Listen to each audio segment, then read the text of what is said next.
Magandang hapon po sa inyong lahat. Welcome po sa ating Tagalog version ng ating weekly message number 1. Yes, ngayon po ay January 3rd, 2025. Napakabilis po ng panahon.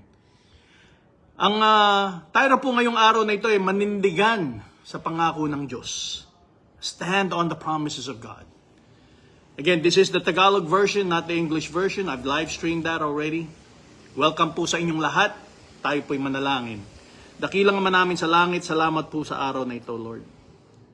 Salamat po in advance sa mensaheng ibinigay niyo sa amin. Panginoong Diyos, buksan niyo po ang mga matateng at puso't isip ng lahat ng nanonood na ito at kausapin niyo po kaming lahat, Lord. Speak to us. Salamat sa paggamit niyo sa akin bilang inyong mensahero. Lahat ng karangalan at kalwalhatian ay para sa inyo, Panginoong Diyos. We thank you in Jesus' name. And all God's people said, Amen. Pagdating sa buhay po ninyo, are you building your life base sa kaalaman ninyo? Or base sa nakikita niyo sa mundo? Or base sa mga ginagawa ng mundo, or are you building your life on God's promises? Kung magpustahan tayo, siguro binabase nyo yung pag-build ng buhay ninyo sa mga kaalaman ninyo. Maaring yung iba, binabase nila yung pag-build ng buhay nila kung ano yung nakikita nila sa mundo. Alam nyo ba na sa Biblia, lakpas ng 7,000 ang mga pangako ng Diyos. Maaring hindi nyo alam yan. Dahil ako, hindi ko alam. Alam ko maraming pangako ang Diyos. Pero hindi ko akalain na lakpas pala ng 7,000. Nalaman ko lang yan nang nire-research ko na bago ko isulat itong mensahe na ito. Kung pag-isipan natin, kanino ba nga ang mga pangako ng Diyos? Sa mga Israelitas? Sa katotohanan, hindi lang po ito sa mga Israelitas. Oo, pag binabasa natin ang Old Testament, nakikita natin na may mga pangako ang ginawa ng Diyos sa kanila. Pero yan po ay nagbago lahat. Dahil sa pagdating sa bagong tipan, yung mga pangako ng Diyos ay hindi lang para sa mga Hudyo, hindi lang sa mga Israelita. Yung mga pangako ng Diyos ay para sa lahat, sa mga Hentil at sa mga Hudyo. Basahin po natin ng Jeremiah chapter 30 verse 1 to 4. Tignan niyo po, pansinin niyo po yung mga pangako ng Diyos na sinabi niya kay Jeremiah para pagsabihan ang Israel at saka Judah. Ito nakasulat Sinabi ng Panginoon kay Jeremiah, ako ang Panginoon, ang Diyos ng Israel na nagsasabing isulat mo sa aklat ang lahat ng sinasabi ko sa iyo. Sapagkat darating ang araw na ibabalik kong muli ang mga mamamayan kong taga-Israel at taga-Juda mula sa pagkabihag. Ibabalik ko sila sa lupaing binigay ko sa mga ninuno nila na magiging pag-aari nila. Ito pa ang sinabi ng Panginoon tungkol sa Israel at Juda. Maririnig ang hiyawan ng mga tao, hindi dahil sa tuwa, kundi sa matinding takot. Kikita niyo yan? Pansinin niyo kung paano binigay ng Diyos yung kanyang pangako kay Jeremiah.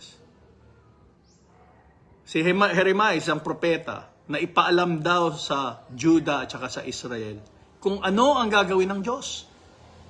Dahil alam natin, kung basahin natin yung mga early chapters ng Jeremiah, alam natin na ang Israel at saka Judah, they were disobedient to God. Kung iba-ibang Diyos ang sinamba nila. Technically, in the eyes of God, they were living wicked. Gets nyo? Pero tignan nyo sinabi pa rin ng Diyos na what? Darating ang araw na ibabalik kong muli ang mga mamamayan kong taga-Israel at taga-Judah mula sa pagkabihag. Diba? Bihag nga sila ng Babylonia. Pero tignan nyo sa mga susunod na babasahin natin, tignan nyo rin kung ano pa ang sinabi ng Panginoong Diyos. Itong binasa natin, good news, diba? Magandang balita yan, na ibabalik ng Diyos sila. Jeremiah chapter 30, verse 5 to 11. Ito pa ang sinabi ng Panginoon tungkol sa Israel at Judah. Maririnig ng hiyawan ng mga tao hindi dahil sa tuwa, kundi sa matinding takot. May itatanong ako sa inyo. Maari bang manganak ang lalaki? Bakit nakikita ko ang mga lalaking namumutla at hawak-hawak ang tiyan parang babaeng manganganak na? Lubhang nakakatakot kapag dumadating na ang araw na iyon at wala itong katulad. Panahon niyon ng paghihirap ng mga lahi ni Jacob. Pero maliligtas sila sa bandang huli sa kalagayang iyon. Ako ang Panginoon makapangyarihan ay nagsasabi sa panahong iyon, hindi na sila aalipinin ng mga tagapang-ibang bansa. Babaliin ko na ang mga pamatok sa mga leeg nila at tatanggalin ko na ang mga kadena nila. Maglilingkod na sila sa akin, ang Panginoon nilang Diyos, at hinirang ko ako ng hari nila mula sa angkan ni David. Kaya huwag kayong matakot o manlulupaypay man kayong mga lahi ni Jacob na lingkod ko. Ako ang Panginoon ay nagsasabing kukunin ko kayo mula riyan sa malayong lugar kung saan kayo binihag. Sa pagbabalik ninyo, mamumuhay na kayo ng mapayapa, tahimik at walang kinatatakutan. Kasama ninyo na ako at ililigtas ko kayo. Lubusan kong wawasakin ang mga bansang pinangalalatan ko sa inyo, pero hindi ko ito gagawin sa inyo. Ngunit hindi rin ito ang nangangahulugang hindi ko kayo parurusahan. Didisiplinahin ko kayo ng nararapat. Gets nyo? Do you fully understand kung anong sinasabi ng Diyos? Na-notice nyo ba ang sinabi niya? Sinabi niya, hindi ko kayo parurusahan, didisiplinahin ko kayo ng nararapat. Actually, sa English version nga, sinabi niya, I will not destroy you completely. I will discipline you with justice. Katapos sinabi, I cannot let you go unpunished. See, dito pa lang nakikita natin, sa sinabi pa lang ng Diyos, nakikita natin, nalalaman natin na walang lusot sa Diyos. Nakikita natin ang character ng Diyos na malinaw kung ano yung sinabi niya, gagawin niya. At sinabi ng Diyos na ito yung gagawin niya, dapat di ba naniniwala tayo sa banal na kasulatan? So ang tanong dito, kayo ba'y namumuhay na kagaya ng Israel at saka Judah? Pinagpapatuloy niyong lumalabag sa Panginoon, hindi sumusunod sa kanyang mga utos?